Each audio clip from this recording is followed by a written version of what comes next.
بسم اللہ الرحمن الرحیم۔ عن انس رضی اللہ تعالی عنہ قال قال رسول اللہ صلی اللہ علیہ وسلم، حضرت انس رضی اللہ عنہ سے روایت ہے، فرماتے ہیں کہ رسول اللہ صلی اللہ علیہ وسلم نے ارشاد فرمایا، عرضت علی اجور امتی حتی القذات یخرجها الرجل من المسجد، کہ میری امت کے اجر والے اعمال مجھ پر پیش کیے گئے، یہاں تک کہ ایک تن کا جو کوئی شخص مسجد سے اٹھاتا ہے، نکالتا ہے۔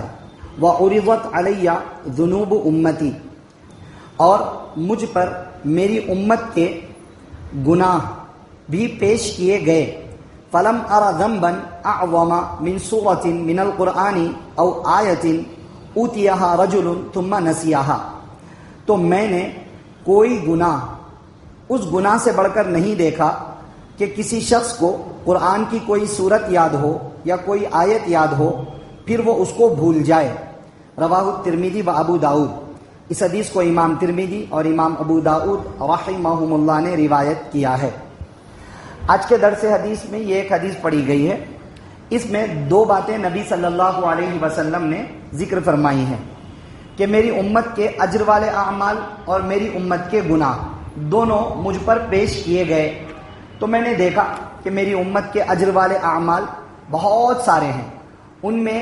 یہ بھی عمل اجر والا ہے کہ مسجد کے اندر اگر کوئی تنکا پڑا ہوا ہے اس کو بھی مسجد میں سے اٹھا دینا، یہ بھی اجر والا، ثواب والا اور فضیلت والا عمل ہے۔ اور گناہ بھی میری امت کے مجھ پر پیش کیے گئے، بہت سارے گناہ ہیں امت کے۔ اس میں سے ایک گناہ یہ بھی ہے کہ کسی شخص کو کوئی سورہ یاد تھا، کوئی آیت یاد تھی اور وہ بھول گیا، زبانی یاد تھی اور وہ بھول گیا، یہ بھی امت کے گناہوں کے اندر آپ صلی اللہ علیہ وسلم کو بتلائے گئے ہیں۔ مقصد حدیث کا کیا ہے؟ مقصد یہ بتلانا ہے کہ مسجد کی صفائی ستھرائی کا اہتمام کرنا ہر نماز پڑھنے والے کی، ہر مسلمان کی ذمہ داری ہے۔ مسجد میں ایک تو ہم تنخواہ پر کسی کو رکھتے ہیں صفائی ستھرائی کے لیے، ذمہ داری کے طور پر ہم رکھتے ہیں، تو وہ تو اپنی ذمہ داری سمجھ کر اور ساتھ میں ایک نیک عمل سمجھ کر، ثواب والا عمل سمجھ کر وہ کرے تو اس کو تو وہ ثواب ملے گا۔ وہ خالی تنخواہ کے لیے کرے گا تو بس تنخواہ یہاں سے حاصل کرنا کیا، باہر جھاڑو جھاڑ کے حاصل کرنا کیا، دونوں برابر ہو گئے، وہ ثواب کا حقدار نہیں قرار دیا جائے گا۔ ثواب ہوتا ہے نیتوں پر، نیت ہے ثواب حاصل کرنے کی، چاہے تنخواہ لے اس کو ثواب ملے گا، اور اگر نیت نہیں ہے، نیت خالی پیسوں کی ہے، تو وہ ثواب سے محروم رہے گا وہ شخص، وہ تو اس کی ذمہ داری کی کیٹیگری میں آئے گا۔ لیکن جو ہم عام لوگ ہوتے ہیں جن کو ذمہ داری نہیں دی گئی ہے مسجد کی خدمت کی، مگر مسجد کا کچرا، مسجد میں تنکا، مسجد میں کوئی نقصان کی چیز یا گندی چیز ہمیں نظر آئی، وہ اٹھا دینا بھی ایک اخلاقی فریضہ ہے ہمارا۔ ایک مسلمان ہونے کے ناطے وہ ہماری ذمہ داری، اخلاقی ذمہ داری بنتی ہے کہ ایک مسجد کی صفائی ستھرائی کا ہر مسلمان کو اہتمام کرنا چاہیے۔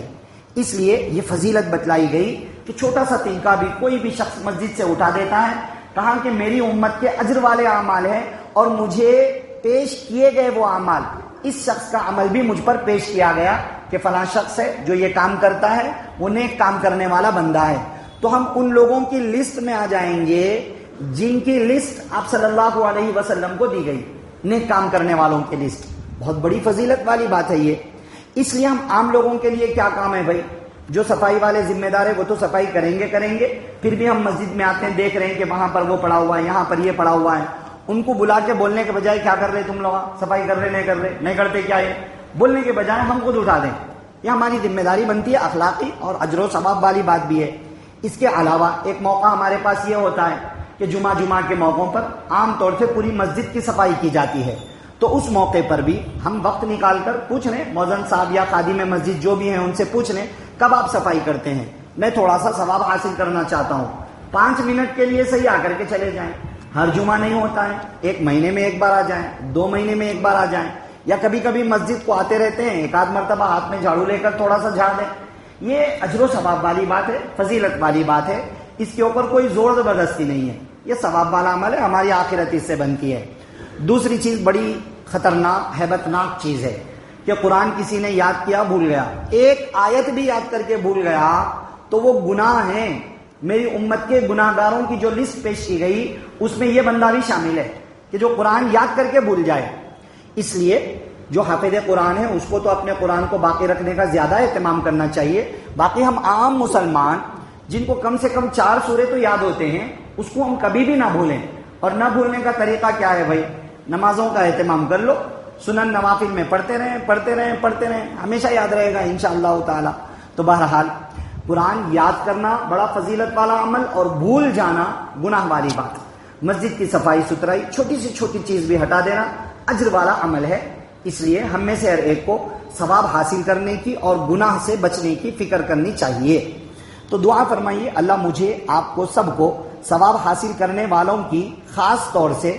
ان لوگوں کی لسٹ میں جو لسٹ آپ صلی اللہ علیہ وسلم کو پیش کی گئی ان میں شامل ہونے کی اور گناہگاروں کی لسٹ میں شامل ہونے سے محفوظ رہنے کی توفیق نصیب فرمائے.